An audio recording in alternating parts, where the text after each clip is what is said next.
is president of Research Co. Good afternoon to both of you. Good afternoon. All right, Daniel, what was your reaction to yesterday's news? I'm sure jaw-dropping like everybody else. Yeah, it was a big day in BC politics. And, you know, this was something that had been moving at glacial pace and sort of speeding up over the last year. I think, like many people, I thought that probably they were going to now wait till the dust settled after the next election and then sort it out. Unfortunately, that prediction didn't last. I was surprised for a couple of reasons. Firstly, because it was personal. Rustad and Falcon didn't like each other. And whatever they to say the least, showed yeah, on camera, it was personal. And Falcon, I have to say, when he did the press conference, he said all the right things, but he looked, for a person who's with a reputation of a lot of confidence, he looked pretty unhappy, and he was definitely eating a lot of crow. It is interesting that it all seemed to culminate in this meeting the night before. There were some talks with between representatives before that. But yes, over the last few months, we hear rumblings of, proposals for a possible merger, but really the leaders trading barbs, saying, no, that's never going to happen. I don't see it happening. And then this one meeting. Mario, do you have any thoughts about what may have led to this now at this point in the, I guess, the lead up to the election? The main issue is just how poorly BC United was polling. We had them at 9%. It's a significant drop from what used to be a very weak BC Liberal Party under Andrew Wilkinson that got 34% of the vote. I think they would be happy to get near that level right now. And what we saw was a lot of people who voted for the Liberals in 2020 really looking at the Conservatives as the vehicle for change. It's going to be difficult at the riding by riding level because of the animosity that the parties had between them up until 24 hours ago. You had people knocking on doors. You had the BC United fundraiser, Beans and Jeans. You had their forestry policy announcement less than 24 hours before Kevin Falcon says, I'm retiring. So this was more about Kevin Falcon saving face. But there's a lot of unanswered questions when it comes to what happens with the Conservatives and with BC United. Okay. Mario, I think our feed with you is just frozen at the moment, but I'll go back to you on that. A lot of the personal is coming up to the surface now too, right? My guests are pollster Mario Conseco and political scientist Daniel Reeve at Camosun College. Mario Conseco with Research Co. asking you for your thoughts and your questions. What do you want to know about sorting all of this out? 1-800-825-5950, 604-669-3733. And if you're in a riding with the BC United MLA, if you were planning to vote BC United, let us know what your thoughts are too. Love to hear from you. Paul is on the line in Vancouver now. Hi, Paul. Just curious about all the BC United candidates. Are they going to be running, or how is this all going to play out? Yeah, we are wondering the same thing. I know that our newsroom is making many calls today to the sitting MLAs. And Paul, what did you think when you heard about this decision yesterday? I just don't know what to say. Yeah. Okay. It's shocking. Okay, Paul, thank you very much. Yes, Daniel. What do we know so far? What don't we know, I guess, is really what's more prominent. Yeah, I think that's the big question. One of the themes that came from yesterday's press conference was the idea of a new and renewed vetting process. The BC NDP and the BC United had been going after the Conservative brand by talking about all these candidates who supported conspiracy theories or who called pride parades, people who were degenerates. So there were a number of embarrassing things. So one has to wonder, are they going to start from scratch? How do you take what was approximately 150 candidates and squeeze them in to the current electoral number? How are you going to do that? Not just the sitting MLAs, and we found about the one who is stepping down in Vernon, or in the Okanagan, excuse me. Yeah, but how do you do it across the board? And is this a chance for the Conservatives to kind of clean house of some of those more embarrassing candidates? And who's going to make that choice? Because typically ridings decide who they nominate. Well, is it just the BC Conservative membership who decides, and in what time of a fashion? We're 6 or 7 weeks out from the election, Yeah. or is it the party going to decide? And then what's this vetting process going to look like when the election is, the writ's going to be dropped in a few weeks? That's a really interesting all of point. these You don't have the things- riding association, that process taking place. And what we heard from John Rustad yesterday was that the two parties would work out a process to field the best candidates, was how he put it. And so how are they going to come to that, and who would make the cut? We know that we have heard from veteran BC United member Mike Bernier, who represents Peace River South in the Dawson Creek area. Now, he said that caucus members and staff were blindsided by Kevin Falcon's decision. And he also said that he still wants to represent his constituents and would likely accept an opportunity to re-election as a BC Conservative. But if that offer does not arrive, he says he might run as an independent. So there's a comment there from Mike Bernier. Mario, what do you think then? What are your thoughts watching how the candidate selection process might unfold? In politics, particularly in BC, we've seen a lot of messy divorces. This is a messy marriage. It's going to be very difficult for them to work together. It's going to be complicated if you're a BC Conservative who joined John Rustad when he was at 4%, to be told that you're no longer necessary because your chances are better if they go with a BC United incumbent. So it's going to be very difficult, especially at the riding level, trying to figure out what to make of this. Because yesterday was all about Kevin Falcon saying, I'm stepping away and this is my decision and I can make this decision because I'm the leader of the party. But it certainly takes people off guard who were knocking on doors just 24 hours prior. Shane is up next now from Vancouver to comment as well. What are your thoughts on this political shakeup? Certainly a big one, Shane. Yeah, for sure, Michelle. And, I'm quite curious whether the implosion of BC United might push provincial politics here in BC into a more polarized state, just as we've seen, for instance, at the federal level. That's definitely something to think about, especially given that, I know that the BC Liberals were, sort of a center-right party, but I'm curious if this new vacuum in the center would force people to pick sides further to the left or right. Shane, thank you so much. Yeah, more increasing polarization. Mario, you poll people at specific times leading up to elections, but what about that? What does this say about the political environment that BC is in? In a way, I think before the announcement, we were moving closer to the elections that we've had in the past. You look at the numbers in 2005, 2009, the NDP at around 40%, and the BC Liberals getting 4 or 5 points more than them and forming the government. The Conservatives were on that trajectory before BC United folded.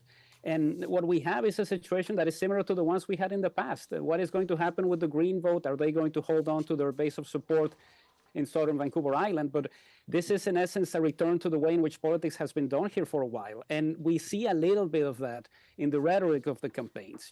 People calling each other radicals, people calling each other's names because of the way in which they're feeling about things. So it's very similar to American politics, down to the fact that the word used by Kevin Falcon yesterday was, I'm suspending my campaign. This is what people say when they lose primaries. That is really interesting. Are you seeing that bit of Americanization of politics creeping up then, Daniel? Well, yeah, and I think that the term radical is being thrown around. Your guest coming up in 15 minutes probably will try to describe the current government as radical. But it seems to me that, and you can really see it in the last few months on a variety of questions, they're pushing to the middle to take that space. And so the terms radical left, I heard was Falcon, I believe, called them socialist. And I just, this sounds Trumpish. And, Comrade Kamala, like to me, you have a center-left government, and then you have a folding now of what was a center-right party with what was a right party. And so I think part of that messy marriage will be figuring out what their values are. If I could just one more. Yesterday, Rustad was asked about climate change, and he basically stone-faced the answer and said, we're sticking to our principles, and then basically refused to answer the question. And that kind of left the question hanging. Are they going to change their views? The views that got Rustad kicked out of the BCU on climate change, are they going to modify it all? Do they have to, Mario? Because as we've talked about, they have been surging in the polls. Well, I think that's also part of the complexity of the situation. You know, we have a center-right alternative that is going to be led for the first time in this century by a man whose riding is not in the city of Vancouver. So are you going to be able to connect with the boardrooms in the same way that we saw with Gordon Campbell or with Christy Clark, to a lesser extent with Andrew Wilkinson? There's a rural-urban divide that has to deal with a lot of issues, particularly climate change. So I don't think you can have a cohesive campaign where you knock on some door saying that you believe in climate change, and you knock on a separate door a few ridings down the road and say, oh, no, this is fine. Let's take another call now. Mark is on the line in North Vancouver. What are your thoughts on the suspension of the BC United campaign then, Mark? Okay, I was just wondering about the role of proportional representation, how that might have played differently in their decisions to fold camp had we been under proportional representation, and the irony of who supported proportional representation, you know, an election or two ago versus where we see it now. Mark, thank you very much. Coming up to an election, this question of proportional representation does come up. Mario, would it have changed perhaps their strategies? It would have worked. I mean, we go back to the referendum.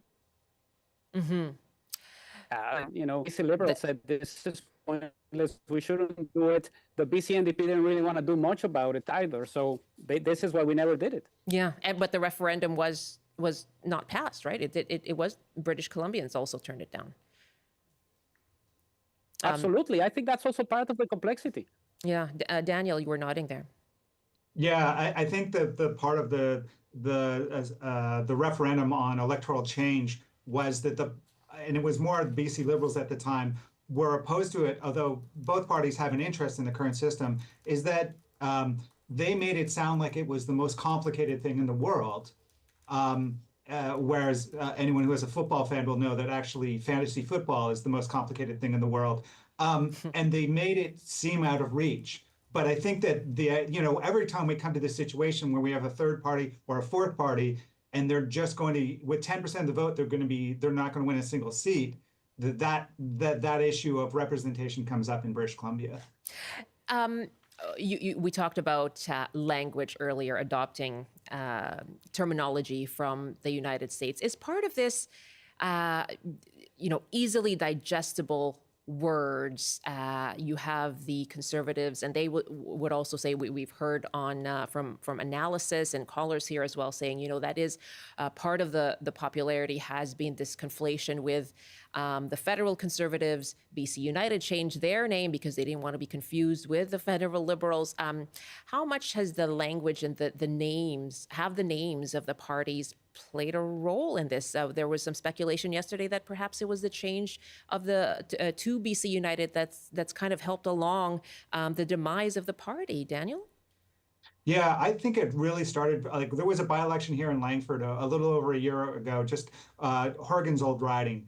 And when I saw the signage for the BC United, there wasn't like a clear focus. They didn't even have a clear brand in terms of what color they were. They kind of fire-hosed a variety of choices, trying to be a little bit of something for everyone. And in a time where we've talked about, and I think social media plays a role here in terms of polarization, trying to provide a little bit of something for everyone was providing nothing for anyone. And whereas the Conservatives, which basically came out of nowhere, they had a clear brand and a clear identity, and their federal colleagues, although they're again not associated, were clearly surging in the polls and surging in British Columbia federally.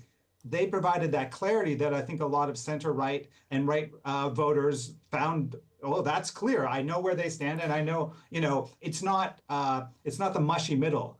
And I think that was part of the demise of the BC United. Let's take another call here. And Fred, let's head up to Dawson Creek. Hi there, Fred. Hi, Fred. Fred, are you there? If you'd like to call us back, Fred, it's 1-800-825-5950. And Tim is up next in Kamloops. Hi, Tim. Hi. It's what was the saying? What is old is new again? Because was there not a coalition between federal Conservatives and federal Liberals that ran the former BC Liberal Party? And what's going to be interesting, and I don't know, your guest can maybe explain, what if those members of the United Party, the BC United, do not want to follow John Rustad and the Conservatives? Could they themselves try to get together and either vote as a party or as a bunch of independents and still split the vote, and that the NDP could then come up the middle? Because in some ways, I still think that this is a Christmas gift for the NDP. I know others think they're more vulnerable, but I think in some ways, what if the infighting just gets so out of hand? You pose a lot of questions. They're really interesting questions, Tim. Thank you very much. Mario, yes. I think three questions there. Have we seen something of this ilk before? Two is, could these NDP, BC United MLAs who may not want to move to the Conservatives just run independent, as he said, and how would that factor into the election? And we heard Mike Bernier, if he was not offered a BC Conservative candidacy, would run as an independent. The second question is the easiest. There can be some sort of core challenge to this. I don't think everybody's going to sit in their hands and say, okay, the doors I knocked on, the people I met, the fact that I want to represent my constituents is gone because Kevin Falcon made a decision overnight. That could lead to many challenges and many situations that are going to be complicated for BC United. Four people could get together and say, we're forming our own party. This is what gave us the Bloc Québécois in the early 1990s. We're not happy with the leadership and we're going to do our own thing. So anything is possible before we have the final list of candidates. And it could be also people from the Conservative side going, I campaigned for you, and now you're telling me that a BC United incumbent is better suited. I want to do this on my own. Another call here from Fred. Fred is back now from Dawson Creek. Hi, Fred. Hello. Hi, and what are your thoughts today? Oh, I think it's great. As far as I'm concerned, there's a lot of people up in my riding. They're just tired of the United/Liberal, whatever, and the 15 years that they've been in and what they've done. And do you mean the federal Liberals? Pardon me. No, well, the provincial Liberals and whatever they just absorbed the name. But people up here want change, and it's coming. So yesterday, that was where you were thinking, where your mind was at. What do you think may happen then? What are your thoughts about the upcoming election? Well, I mean, people are gonna. The reason parties get voted out is people don't want them around, and I mean the Liberals or the United, they didn't come up in the polls because there's a lot of people that don't want them back either, let alone they don't want the NDP. So the Conservatives were there, and that's why they were popular. And I don't think any of those candidates that were running for the United should be allowed to come into the Conservative group because all these candidates are already picked. You would rather stick with who they have now? Well, we have a guy in our riding, and I think he's a good candidate. And he started from scratch, and all the locals built that riding up from scratch, and so they're going to run and see how the election goes. Okay. Fred, thank you very much for the call. Glad you were able to give us a call back. Thanks. Thank you. Let's get some final words from our guests here. We've had many comments speculating on, is this good or bad for whichever party? What will you be watching for then, I guess, in the 6-7 weeks before the election, Daniel? Okay, well, I mean, I think in the immediate aftermath, and this last caller tunes into that, is what happens when you try to bring together a party that is largely based in Vancouver and the suburbs of Vancouver. That's the BC United. That's the hub of the party. That's where the most British Columbians live. And you are having to convince people in Dawson Creek in the north that their candidate, who started from scratch, as your caller said, it is not the viable candidate, and that they need to go. That's going to be interesting, and basically flip that around for the BC United candidate, who's been working hard and getting going, that they have to now sit on their hands and watch someone else take over. I think in the initial part of this, situation, that'll be the story I'm watching most closely. And what about you, Mario? What will you be watching for?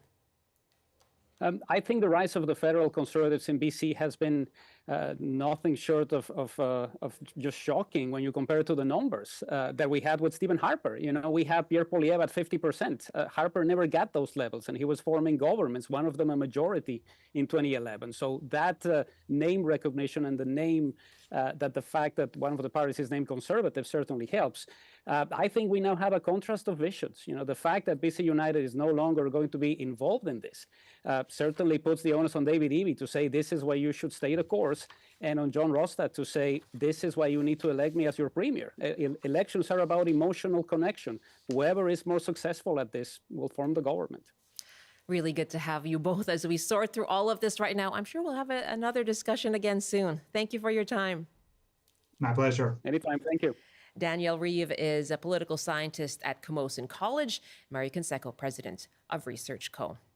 And yes, coming up in a few minutes, just after the 12:30 news, my guest will be BC Conservative Leader John Rustad, and he will take your calls, your questions. We'd like to take your questions to the leader of the BC Conservatives.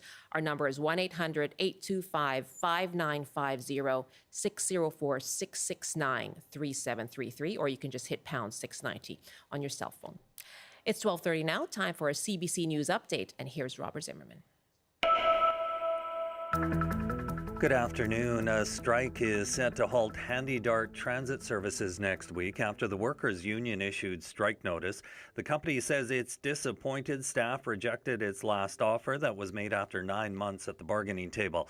The strike is set for Tuesday. A man is dead after an overnight shooting in Vancouver's downtown east side. It happened at around 3:30 this morning. Police say no arrests have been made, and investigators have not yet confirmed whether the victim and the shooter knew each other. And a longtime Kamloops MLA who once sought the leadership of the BC Liberals is no longer seeking re-election. Todd Stone says he will support BC Conservative Ward Stamer in the race for the new Kamloops North Thompson riding. Stone was first elected in 2013. Meanwhile, Peace River South MLA Mike Bernier says he may run as a Conservative or an independent. And now the forecast on the North Coast, mainly cloudy this afternoon with a high of 15. Highs reaching 23 with some sunshine and strong winds in the Peace. In the central interior, including Prince George, sunny with a high of 23 as well. Highs getting up to 24 with sunshine in the Kootenays. In the southern interior, including Kelowna, sunny with a high of 25. And for Metro Vancouver, Greater Victoria, and the Fraser Valley, lots of sunshine this afternoon with highs from 17 to 26. That's your CBC News update from Vancouver. Rob, thank you very much. You're welcome. Certainly busy days. That's Rob Zimmerman in the CBC Vancouver newsroom. Welcome back. You're with BC Today here on CBC. We are on CBC Radio 1, on CBC Television, and online, cbc.ca/BC. You can watch us on YouTube as well. Just search for CBC Vancouver. And just in a couple of moments, we will have John Rustad. We're waiting for him to come up to our studio here, and he will take your calls.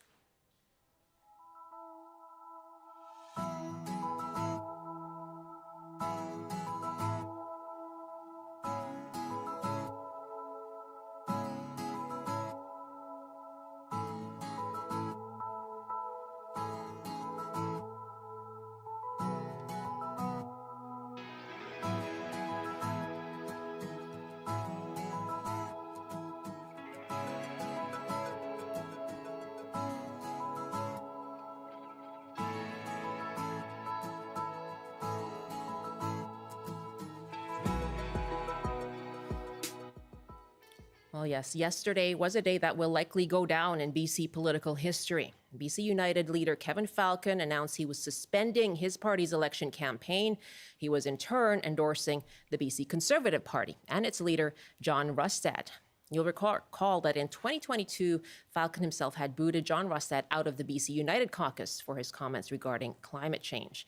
And John Rustad is just about to sit down in our studio here. I'll give out the phone numbers because he is taking your calls this afternoon. You can give us a call now. What is your question for BC Conservative leader John Rustad? 1-800-825-5950, 604-669-3733. You can hit pound 690 on your cell phone. We also are taking your emails, and a lot of emails have been coming in. Joanne wrote us in the last half hour. Just because Kevin Falcon changed the name, it didn't wipe memories from the people. And the fact he withdrew, he would not make a good leader. Roman writes, look at the overriding trends forming within the realms of our provincial as well as our federal political landscapes. Who are the up-and-comers within these realms of late? And are we falling into the shadow of our neighbors' political changes? And Sandy wrote us yesterday, now voters will have a clear choice between the right, the far right, I'd say, and the NDP. I'd hate to see BC lose all the gains made since 2017 with our progressive government. It's got me motivated to work hard to see that we keep the status quo. Douglas wrote us from Dragon Lake. No difference to me as the business as usual parties that include the Conservatives, the Liberal, Uniteds, and NDP all stand for overshoot, global boiling, forest destruction, and captured by corporations. The only alternative is the Green Party of BC. And we also have another email here from Gail, who writes, I'm sorry about this. I've never voted NDP in my life, but now will have to. The Conservatives do not have a healthy platform for this province. Thanks very much. We'll continue to take your emails, bctoday@cbc.ca. And joining me now is the leader of the BC Conservative Party, John Rustad. Mr. Rustad, thanks so much for being here. Thank you very much for having me on. Good to have you with us, and I appreciate that you're able to take calls as well. Let me just ask you, this obviously came as a real shock to the public and many in the BC United Party, I'm sure in your party as well yesterday. Between you and Kevin Falcon, what is that relationship like? Because Kev, he's called you many names in the past, right? He's called you extreme, not ready to be premier. Just recently, BC United was handing out tinfoil hats to refer to conspiracy theories around 5G that was peddled by one of your candidates. You've traded barbs. You've said he's demonstrated he will always put his own personal ambition first. So how are you going to work together to come up with candidates and policy? I actually don't think there'll be any problem at all, because there is one thing that unites both of us, and that is we need to bring an end to the very destructive policies of David Eby and what has been happening in this province. But you disagree on pretty fundamental things. You were booted out of the BC Liberal caucus in 2022 because of posting a social media post that cast doubt on climate change science. You were asked about this yesterday at the news conference, and we have a clip of it now.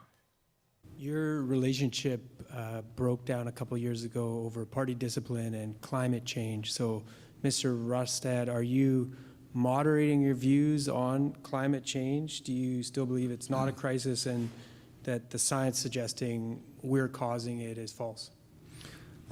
As the Conservative Party of British Columbia, we are welcoming this opportunity to be able to work with the United Party.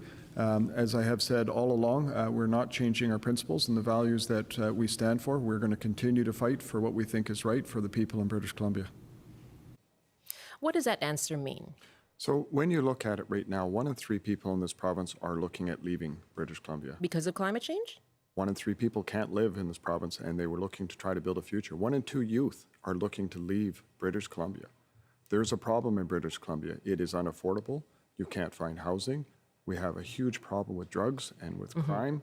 And people are saying, why would I stay here? I can't raise a family here. I can't afford to live here. Okay. That is what is wrong, and that's what we need to be focused on. Is climate change a problem? Climate change is an issue. There's no question it's an issue. But we have to put that in the context of making sure that people can afford to live in British Columbia, that people can afford to raise a family here, that they can build a future here. Is climate change human-caused? There's no question that human is having an impact on it. There's no question in terms of that. And so okay, because that is antithetical to what you had boosted back in 2020. You are moderating your position then. No, I haven't changed my position at all. You can go back and look at the clips from back then. I've said exactly the same thing. The issue here is that people are struggling. And we need a government that's going to focus on trying to make sure that they can have a good quality of life here in British Columbia. Okay, so you're saying now you believe climate change has been caused by human activity, yes? I'm saying that humans have contributed to climate change, yes. Okay, is it at a crisis level? It is not at a crisis level. There are many more things that I think are far more important. When people can't put food on the table, that's a big issue. And as a province, quite frankly, we should be concerned about that. When people can hardly afford to be able to pay their rent, when they can't have a dream of being able to ever own a home, when they're looking at leaving this province, those are big issues. What about the cost of fighting fires, fighting wildfires? BC's provincial budget has expended money toward fighting wildfires. That is a critical issue. It's repeating and getting worse. Of course, last year was the worst that BC has seen. People are evacuated from their communities. You've lost communities like Lytton. Is that not a crisis? It certainly is a big issue, and it does need to be addressed. And I don't think government is doing a good job in terms of fighting fires. But we have a premier today that believes that taxing people into poverty is going to change the weather. And I'm sorry, that is not right. What would be your solutions for climate change? So what we need to be thinking about, like I say, is being able to make sure all of our decisions are about how we improve lives. One of the things that I've came out with in terms of our policy is we only procure 34% of the food we consume from BC. 2/3 of our food comes from outside of our borders. That leaves our people vulnerable. We need to be looking at it, especially from a perspective of our changing climate. How do we make sure we look after our own people in BC? How do we look at doubling agriculture production? How do we make sure we manage water much better? How do we make sure that our infrastructure is more resilient so that it's not going to be affected by so many issues that we have with climate? And so those are the types of things that we need to be able to do in British Columbia to make sure people can have a future here in this province.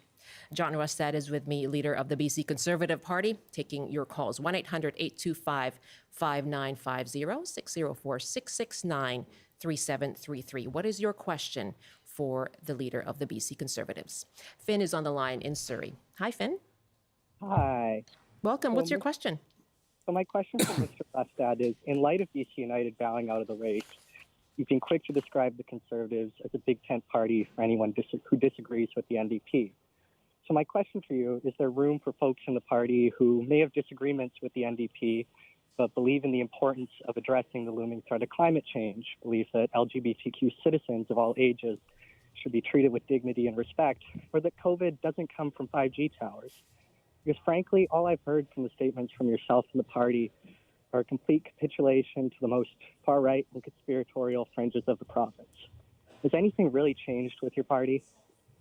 So one of the things that I would say to this particular viewer is we've been actually working with Andrew Weaver, the former leader of the Green Party, who's won the Nobel Prize as part of this. And he is very excited about working with us on our policies and our approach that we want to do around energy generation and how we want to address these sort of issues in BC. We've had many people from across the spectrum, political spectrum, join our party. Lots of people from the NDP, for example, who have said, I voted NDP for the last 40 years, but I cannot vote for David Eby and his destructive policies. I'm coming over and joining the Conservative Party. So we actually have a very broad tent in terms of it. We have people, who are gay, who are bisexual. Our policies and approaches are very open in terms of people and from right across the spectrum. But you want to remove the SOGI 123 resource. So what I am opposed to is I'm opposed to the sexualization of kids in our schools and the material that's there. What I want to do is I want to make sure that we have a very strong anti-bullying program and that we have supports in place, because I know sometimes students can really struggle, particularly with families, and we need to be able to support those and support right through to families. And what SOGI has become is a lightning rod, denying parents their rights to be able to understand what's going on with their child's in a school. That to me is wrong. Parents have rights. Parents have rights, LGBTQ people have rights as well, and SOGI has been described, it is a resource that promotes inclusivity. That says simply, it's not sexualization, they would say this is a resource that says people exist. People of various sexual orientations and gender exist. Of course they do. Of course they do. So why not support a policy that simply promotes inclusivity of that? Because that policy has led to materials in schools which, quite frankly, I could not say on air. You would have to censor it. There's pictures in books showing children having sex And that, to me, is just wrong. Where do you have evidence of this? Yes, I do. I've seen the books. I've seen the library stamps in the books, in the schools where this information is available. We've asked you for this evidence, and your party has not sent it to us. We can certainly show you the sites that have all this information collected.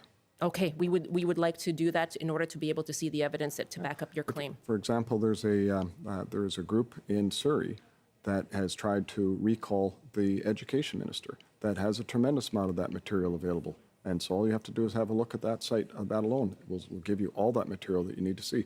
We read information in the legislature directly from a book from a school in library, and we were called out and said that was unparliamentary. Cam is our next caller now in Cobble Hill. I want to make sure we get some callers in too. Hi, Cam. Hello, yes.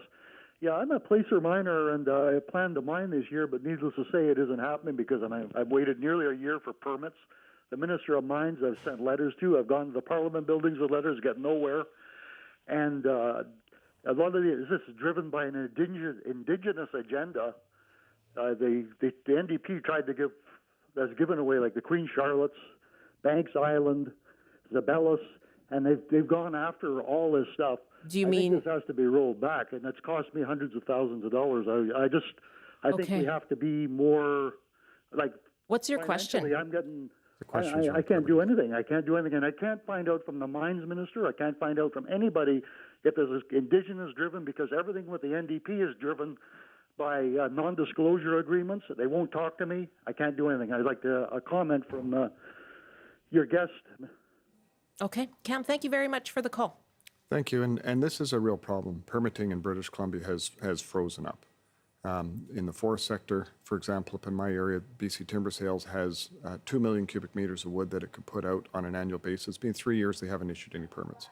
In the mining industry, I've heard that as well in terms of not being able to get permits, not being able to move forward. So we are going to move to a single project, single permit process in British Columbia. We're going to make sure that the permitting goes through and that it doesn't get hung up in the bureaucracy and process.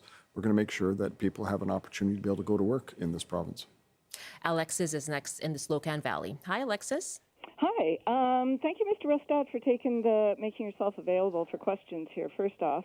And I'm looking for clarification. I think it was you I heard say that BC needs to go back to fighting fires the way we used to, i.e. putting the fires out instead of creating massive project fires, which pollute the earth. And I don't know if maybe that was you, but people need to be aware of how much gasoline, diesel, and phosphorus gel is used to create these fires. Hundreds of kilometers are burned and destroyed because it is very high-intensity fires that damages down to the mineral soil, preventing anything from growing. Watersheds all over are being destroyed. I am a user of the Trozo Creek watershed. The fire was out on day 2 in 2021, and they did 39 backburns over several drainages, a 10-kilometer plus distance, in order to create a massive fire. They were unable to do so, but they burned over 133,000 liters of fuel in order to attempt this. We are being subjected to breathing poisoned air, the ash of plants, animals, and trees, so that we can employ people who come from out of country.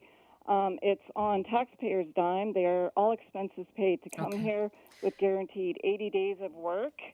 And when they return home to their country, they are guaranteed an EI-based program from Canada.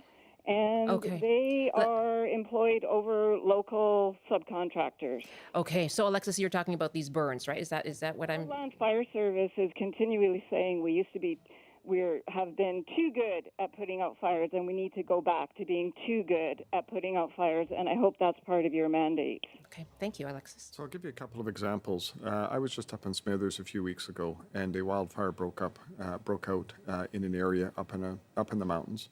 You know, sparsely populated, hard to get to area. And it was reported to the Ministry of Forest. The Ministry of Forest said, well, we don't happen to have anybody in the area, so we're just going to let it burn. In my area last year, when there was wildfires, they fought hard to contain the fires. They got them contained. And then, of course, there was the fires down south, and they had to reallocate crews, and that's fine. The local crews wanted to stay and fight the fire. They wanted to stay and get the hot spots out.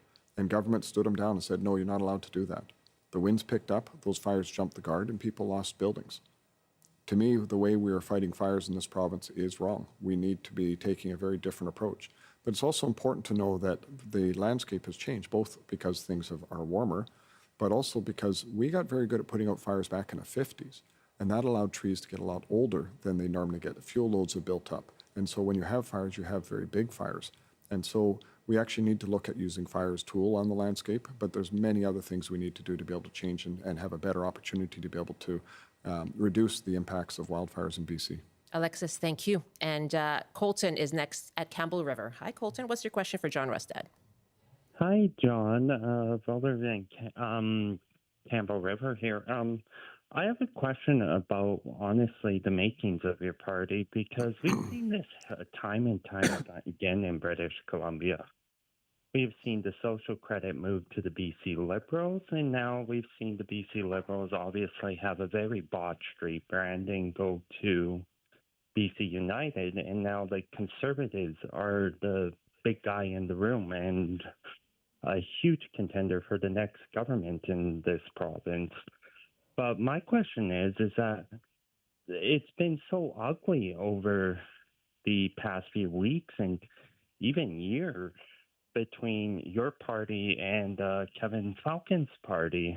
Like, it's one thing to be a fragmented opposition and to be totally against New Democrat policies, but how are you going to work together with each other? Because I know for a very fact that there are some MLAs from BC United that will just not see eye to eye with this new vision of conservatism in this province.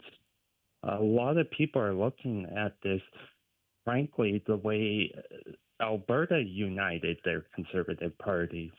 How are you going to work together and put egos aside and get to work for everyday British Columbians? Thank you for that question. And I can tell you, politics can often be described as a blood sport. I mean, it can be vicious at times. You're in it, you're in the fight until you're not in the fight.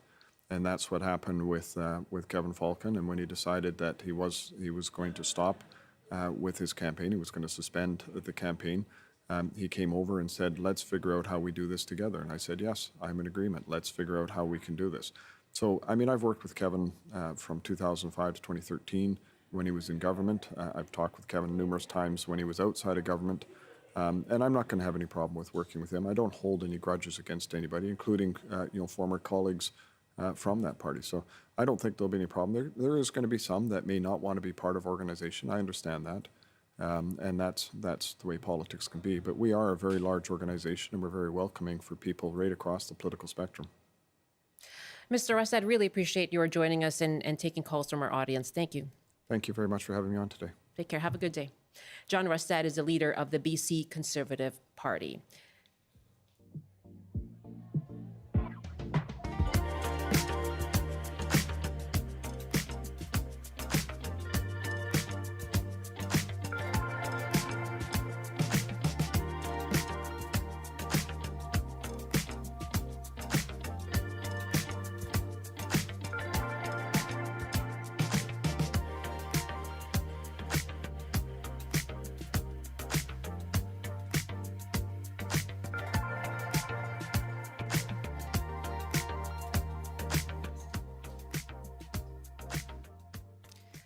Well, yes, as you have been hearing, real political shakeup in BC. As of yesterday, the political landscape in the province has shifted, with John Rustad's BC Conservatives now carrying that right of centre banner heading into a fall election campaign. As you heard, BC United leader Kevin Falcon's decision to pull his party from the upcoming campaign. He announced it yesterday, and he also said that he would encourage, and he's urging voters to vote for the BC Conservatives and leader John Rustad. And John Rustad just took calls from our listeners here. We've also heard from some incumbent, some sitting BC United MLAs. Mike Bernier saying today that he would consider running for the BC Conservatives.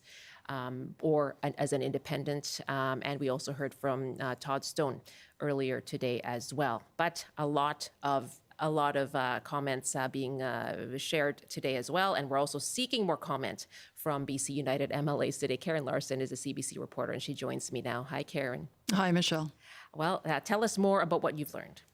Well, yeah, you just recapped the two sitting BC United MLAs. I know you've been making calls all day. Our staff around the province, our reporters everywhere, we've been reaching out to as many as we can. Some of the notable ones that we've been hoping to hear from, for example, Shirley Bond, MLA for Prince George Valemont since 2001, former BC Liberal leader and leader of the opposition. Rumors are she might have something to say later today. We don't know what it is. Peter Millibar, Kamloops North Thompson, MLA since 2017, Jackie Taggart, MLA for Fraser Nicholas since 2013, and a former BC United caucus chair. You know, I think their silence is a pretty good sign. There is a lot going on, obviously, behind the scenes, including probably some soul searching, especially by the more centrist BC United MLAs, considering if they even want to run under the BC Conservative banner, given how much of a shift to the right that would seem to represent.